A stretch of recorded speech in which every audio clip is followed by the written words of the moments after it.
में जो नई बिल्डिंग बनना शुरू हुई। आगे चलिए, ये बाईं तरफ को कॉरिडोर देख लीजिए और दाईं तरफ को जो उस समय बदलाव होते चले गए थे। और एक तरीके से आज की भी जो स्कूलों की आपको फोटो मिलती है या सामान्यतः इन्हीं के आसपास आपको मिलेगी। इसी तरह ये भोलानाथ नगर का स्कूल है जिसको बाबरों स्कूल कहते हैं, शादरा का बड़ा फेमस स्कूल है। आगे चलिए, मजलिस पार्क के स्कूल है। आगे चलिए, ये एक्सटर्नल बिल्डिंग्स में फिर चेंज आते हैं, ये फिर स्ट्रक्चरल चेंज आते हैं। बल्कि दाहिने तरफ का पीछे आइए, दाहिने तरफ का तो है बहुत स्कूलों का फसाड आज आपको इसी तरीके से मिलेगा।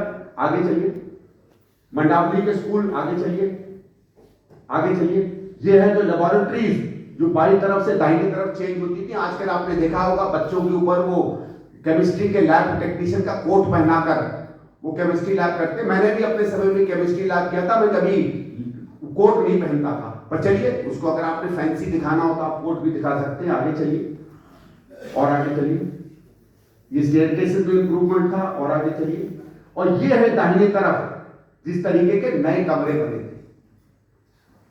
कोई बताता है इन कमरों में उन कमरों में क्या तकलीफ है, और उसमें आइए अब। और जिन्होंने आपको जो स्कूल दिखाए हैं ये चिन्हित करके स्कूल दिखाते हैं। हमारे कुछ मित्र यहां पीछे बैठे हुए हैं, मैंने उनसे कहा कि साहब किसी तरीके से दिल्ली सरकार के स्कूलों में आप चले जाइए तो रैंडमली बिना किसी इन्वेस्टिगेशन के आज से 1 साल पहले ये दिल्ली सरकार के 2 स्कूलों में चले गए।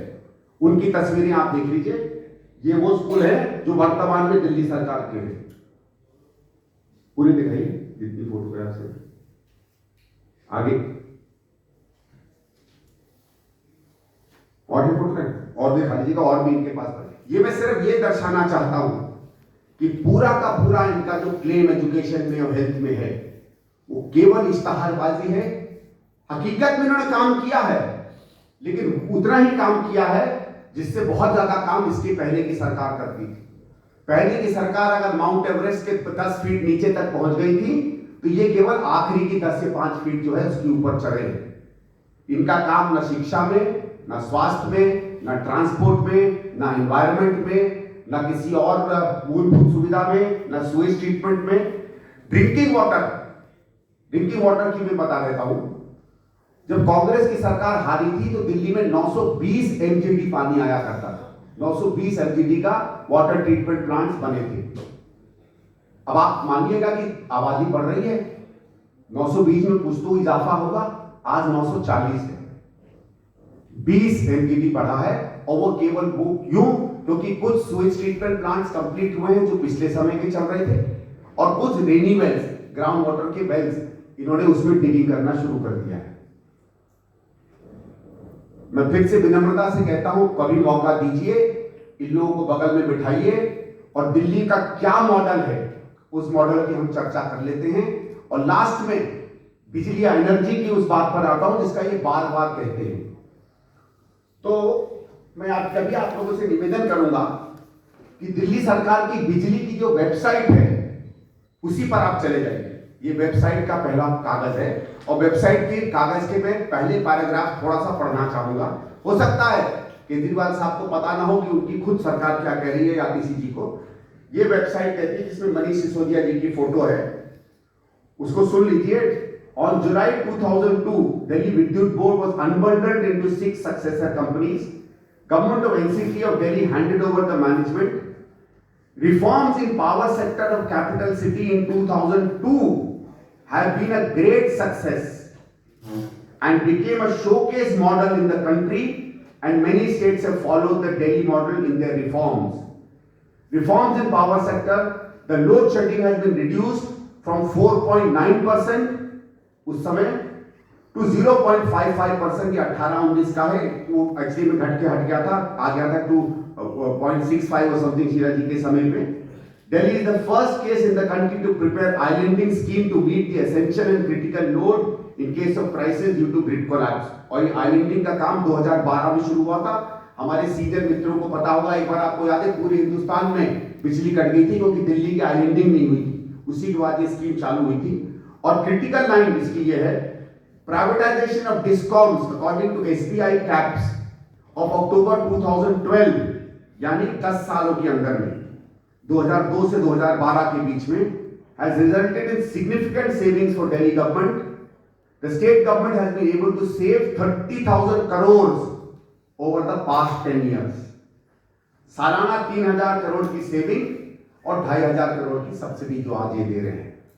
अगर ये रिफॉर्म नहीं होते, अगर हर साल 3-3,500 करोड़ की सेविंग नहीं होती, तो किसी को पसंद हो या ना पसंद हो, हमारी फ्रीबीज या हमारी मुफ्तखोरी की सरकार काम नहीं कर पाती।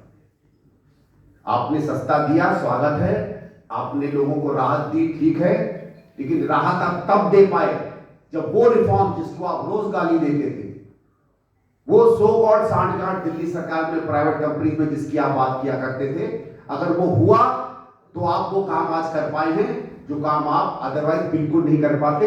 क्योंकि 906 एमजीडी पानी आता था दिल्ली में, जहां पहले केवल 580 एमजीडी आया करता था, तो आज आप पानी जो है फ्री दे पा रहे हैं। वो दूसरी बात है कि आज हमारा दिल्ली जल बोर्ड जो है 60 से 80 हजार करोड़ के घाटे पे चल रहा है और डीटीसी 40,000 करोड़ के घाटे पे चल रहा है। फिर आखिरी बात मैं कहूंगा, उसके बाद इनकी दो एक बात पर आऊंगा, इकोनॉमिक्स पर आ जाते हैं। इन्होंने बड़ी बखूबी से कहा, बार बार कह रहे हैं कि 2014 से पहले दिल्ली में रेवेन्यू डेफिसिट होता था और उसके बाद से हम सरप्लस में ले आए।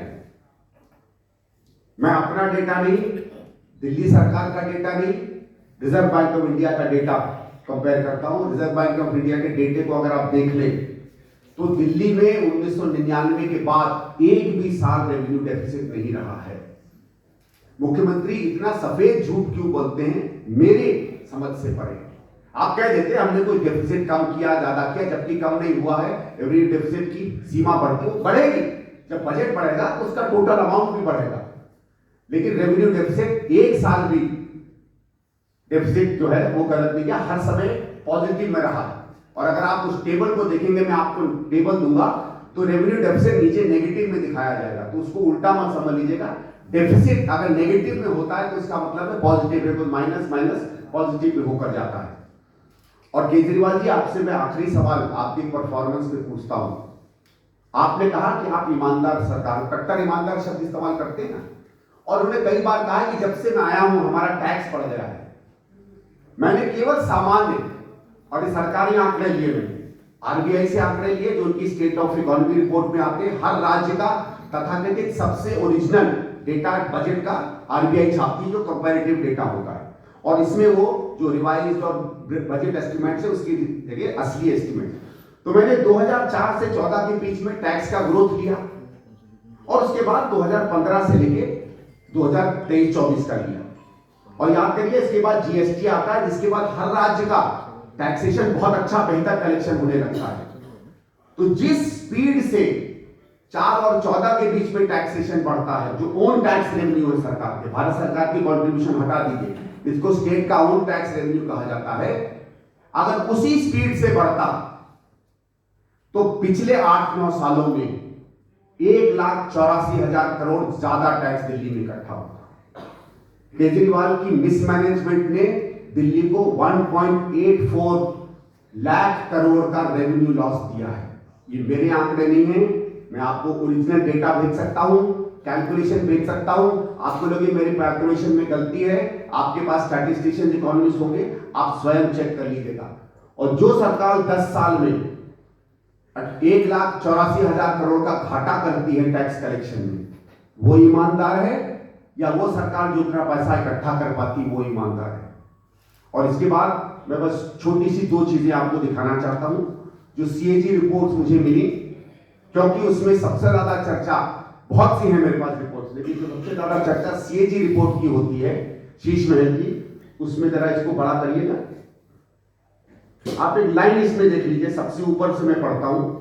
Work was awarded October 2020 to messrs AK builders at a tendered cost of, ऊपर की लाइन देखिए, 8.62 करोड़, 8.62 करोड़। और नीचे आता है, आप उसकी चौथी लाइन में आइए, the final payments of 33.66 crores was made by the contractor। 8 crore का घर, 8 करोड़ की टेंडरिंग और टोटल पेमेंट जाती है 33 करोड़ में। 33 करोड़ अपने में कुछ नहीं है। मुझे हिंदुस्तान के सिविल कंस्ट्रक्शन के इतिहास में एक और परियोजना बता दीजिए जो 2 साल में 4 गुना कॉस्ट करती है बिना सैंक्शन के, वही आगे कहते हैं above all estimated cost and something 294 above the tendered amount. During audit it was found that all original cost आगे ही चलते हैं।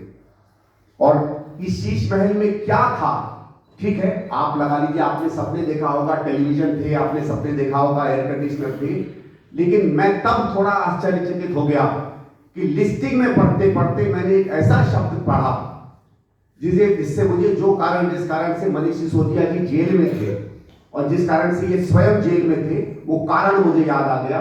उसमें पहुंच जाइए नेक्स्ट में, नीचे दे दीजिए providing and placing of a mini bar unit. मुख्यमंत्री के घर में सरकारी रूप में मिनी बार बनाया जाता है। अब लिकर स्कैम नहीं होगा तो क्या होगा, वाटर या कहीं का या लस्सी का स्कैम होगा। Thank you very much. Mr. Dixit, do you think that you have come to the election, this election that you are fighting, it is for the redemption of yours, Sheila Dixit and Congress? But Ajay Makanji few days back said that this is not Sheila Dixit model that we want to bring in Delhi. That is not exactly what he meant. What is your suggestion? Thank you for asking this. It's not a redemption. But it is asking questions on what was asked of us and what is still being asked of us. या तो आम आदमी party सवाल नहीं पूछे ना। 4 days ago on a particular television channel, I was blamed for having business interests in Delhi. If you are asking business interest in Delhi, then come to that. Before this election, Mr. Kejriwal comes on television channels and claims what he has done in Delhi and says nothing was done before. So it is my duty to explain to people what has been done, and this is just 5% of the totality.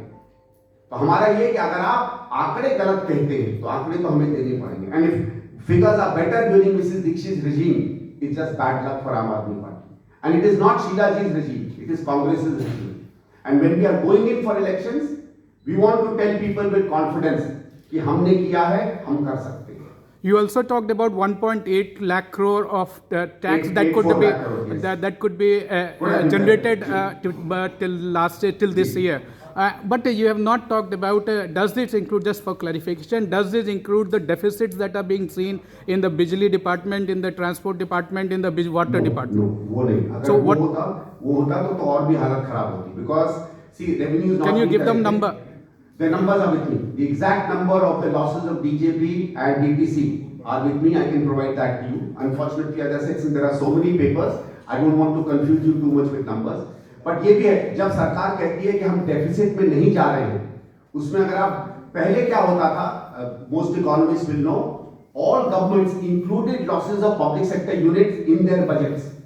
Now what they have done is they've taken public sector unit deficits off budget. तो DTC का और बिजली का जल board का जो deficit है वो तो दिखाई नहीं पड़ता है। बिजली की तो अलग कहानी है, क्योंकि बिजली में एनडीपीएल ने और बीएससीएस ने, जिसको कहते हैं रेगुलेटरी एसेट्स, कोई 1.5-2 लाख करोड़ के रख रखे हैं डीआरसी में। अगर कहीं गलती से डीआरसी ने वो रेगुलेटरी एसेट्स मान लिए तो 1-2-3 साल का तो पूरा बजट वहां चला जाएगा। फिर तो हमारे पास मेरे ख्याल से तनख्वाह छोड़िए, जो बेचारे पंडित जी और जो गुरु ग्रंथियों को आज मिलने वाला है, हो सकता है उनसे ही सरकार पैसा वापस खींच ले, नहीं तो पैसा कहां से देगी।